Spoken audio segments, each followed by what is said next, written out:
Estamos de volta com o Band Cidade e a comissão especial que analisa o primeiro processo de impeachment contra o governador, a vice-governadora e o secretário estadual da administração promoveu reunião de trabalho nesta terça-feira. Durante a reunião, o presidente da comissão, o deputado João Amin, do PP, apresentou o pedido da vice-governadora Daniela Rainer, feito na última sexta-feira para regularizar a documentação e a situação das advogadas que a defendem no processo. Foi recebida, após o envio das convocações, petição da senhora vice-governadora, por meio de sua advogada, na qual solicita diligências com a juntada e exibição de documentos essenciais para o exercício do contraditório, da ampla defesa e do devido processo legal. A análise do pedido recebeu o parecer da Procuradoria da Assembleia Legislativa para que a vice-governadora encaminhe a documentação no prazo de 24 horas. O relator do processo na comissão, o deputado Luiz Fernando Vampiro, do MDB, afirmou que o colegiado não precisa de novas diligências para a juntada de novos documentos e que o material que já está à disposição dos deputados é suficiente para a elaboração do relatório, no que foi seguido pelos demais membros. Não vejo qualquer tipo de eventual diligência ser necessária nesse momento para a construção do relatório de procedibilidade. A farta documentação apostada, por mim, já é suficiente para que nós possamos construir com cautela, com alicerçada em preceitos constitucionais e legais, um relatório perfeito e concatenando inúmeros laudas acostadas nesse processo de impeachment. Então, eu não vejo, na minha humilde concepção, a necessidade de diligência a qualquer tipo de órgão em virtude da farta documentação já acostada. A próxima reunião da Comissão Especial do Impeachment vai ser interna e de natureza técnico-administrativa e está programada para esta quarta-feira. E por falar em impeachment, hoje foi protocolado na Assembleia Legislativa o 8º pedido de afastamento contra o governador Carlos Moisés da Silva. O pedido foi protocolado pelos parlamentares integrantes da CPI dos respiradores. Os deputados Sargento Lima, do PSL, e Ivan Nats, do PL, presidente e relator da CPI, respectivamente, apresentaram o pedido ao presidente do Legislativo, o deputado Júlio Garcia, do PSD.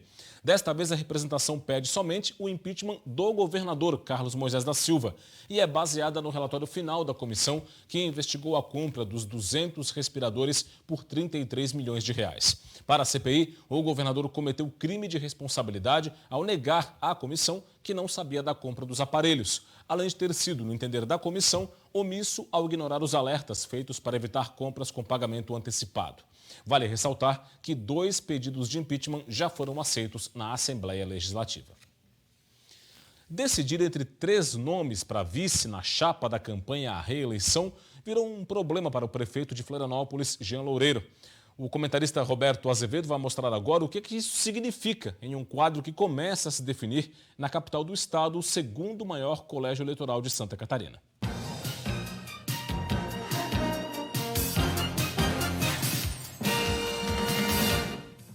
Na lista de postulantes à Prefeitura de Florianópolis aparecem até agora Elson Pereira, do PSOL, que já foi confirmado em convenção e aguarda a definição do vice, que pode vir do PT, com o vereador Lino Pérez. Eles comporiam uma frente de partidos de esquerda. A chapa acadêmica pode virar 2 candidaturas. O Novo, que não coliga com ninguém por não ter achado a sua alma gêmea partidária e política, terá o advogado Orlando Silva na cabeça de chapa. O Patriota aposta no advogado Hélio Bairros, ex-presidente do Sinduscom, para concorrer na capital. O vereador Pedro Silvestre, o Pedrão, o mais votado da história de Santa Catarina, será o nome do PL à prefeitura.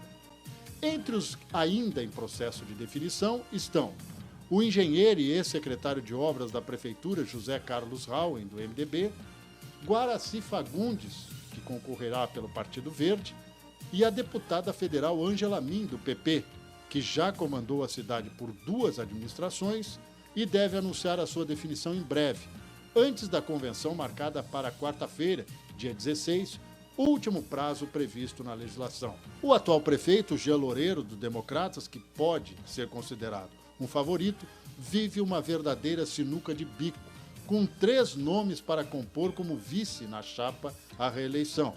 Um deles, o empresário Topázio Silveira Neto, do Republicanos, preferiu não conversar com a nossa reportagem. Disse que entende que este não é o momento para declarações. Os outros 2 nomes têm um passado semelhante ao do prefeito. Vieram do Legislativo Municipal. João Batista Nunes, do PSDB, é pela 2ª vez vice-prefeito da capital. Já ocupou o cargo na 2ª administração de Dário Berger. Guilherme Pereira, o Gui, do PSC, está no 2º mandato na Câmara de Vereadores e foi presidente do Legislativo Municipal nos 2 primeiros anos da atual legislatura. Pergunto a eles se o passado político e a experiência dos mandatos é um pré-requisito nesta disputa que antecede a eleição. Dentro dessa nova reformulação da política nacional, da política com a visão municipalista, tu nunca podes querer, como diz o nosso amigo Romário, chegar agora e querer sentar no banco da frente. Eu creio que as pessoas, essa nova política que foi preconizada e defendida recentemente, ela se desfacelou, porque o que a sociedade quer é do gestor que tenha um compromisso com a cidade, que conheça a cidade, que conheça as pessoas e que tenha no seu currículo uma história de serviços prestados à sociedade. O que falar na minha carreira política, né? Nunca me envolvi em nenhum escândalo, tenho uma vida muito transparente nessa questão e acho que é um pré-requisito para todos, né? A gente vê uns outsiders novos que entraram para a vida pública e não souberam administrar a gestão pública, que é muito difícil. O prefeito tem 20 anos aí de vereador, né? Foi deputado estadual, deputado federal, tem uma trajetória, uma carreira muito bem desenvolvida. Então, eu também venho nessa mesma linha e acho que tenho a grande oportunidade de poder contribuir como vice-prefeito da cidade que eu tanto amo, onde nasci, e pretendo ser o escolhido. E surge a expressão lealdade com o prefeito quando o assunto é o que os qualifica para o posto de vice de Jean Loureiro. A minha história política, que também se confunde muito com a história política do prefeito, e principalmente uma administração que está sendo avalizada positivamente pela sociedade. Então, aquela frase que time que está ganhando não se mexe, eu creio que isso é um ponto forte, em virtude da parceria, da lealdade, da minha conciliação, um conciliador e, acima de tudo, da minha experiência. E essa dupla João e Jean, Jean e João, a sociedade absorveu com muita naturalidade. Mostrei a minha fidelidade e a minha parceria ao lado desse governo que ajudei a construir na eleição de 2016.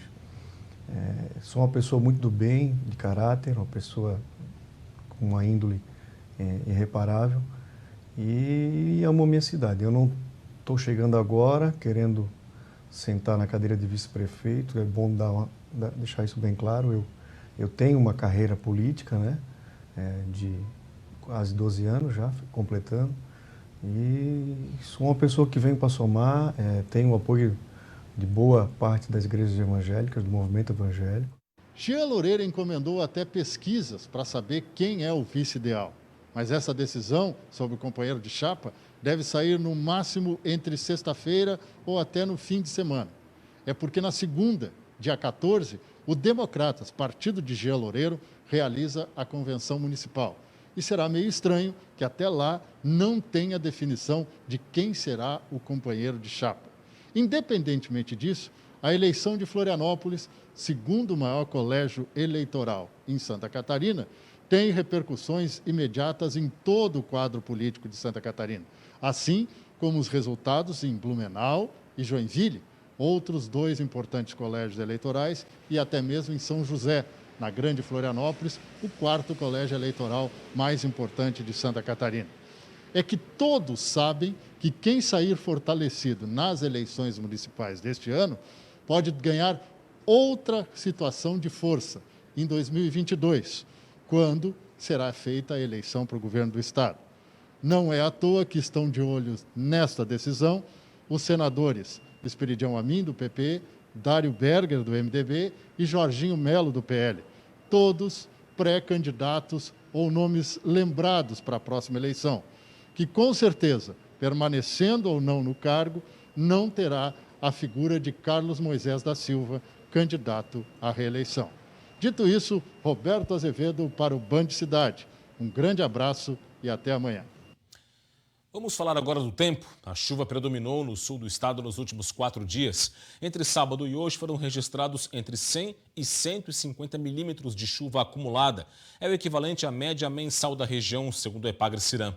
Parte da Grande Florianópolis e do Planalto Sul também teve volumes elevados de chuva.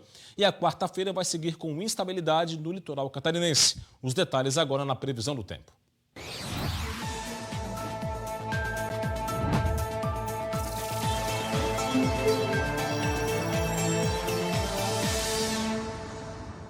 Entre o Planalto e o litoral do estado, o dia vai seguir com condição de chuva alternada com aberturas de sol ao longo do dia. Nas demais regiões, sol e aumento de nuvens com chance de chuva isolada à noite no oeste e no Planalto Sul. As temperaturas começam a subir no estado, mas ainda ficam mais amenas entre o Planalto e o litoral.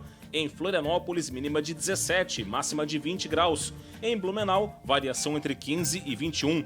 Em Joinville, mínima de 19, máxima de 22. E em Chapecó, os termômetros variam entre 16 e 27 graus. A Secretaria Estadual de Saúde confirmou o fim do surto de sarampo em Santa Catarina. O fato ocorre após 21 semanas consecutivas sem registro de novos casos da doença. De acordo com o protocolo da Organização Pan-Americana de Saúde, são necessárias pelo menos 12 semanas sem novos casos para que o surto de sarampo seja considerado encerrado. Durante o período de surto ativo da doença, foram registrados 411 casos de sarampo em Santa Catarina, 301 deles em 2019 e 110 em 2020, sem registro de mortes. O último caso foi registrado em abril, mas o estado permanece em alerta. As equipes de vigilância permanecem em alerta em todos os municípios, com o intuito de detectar possíveis novos casos suspeitos.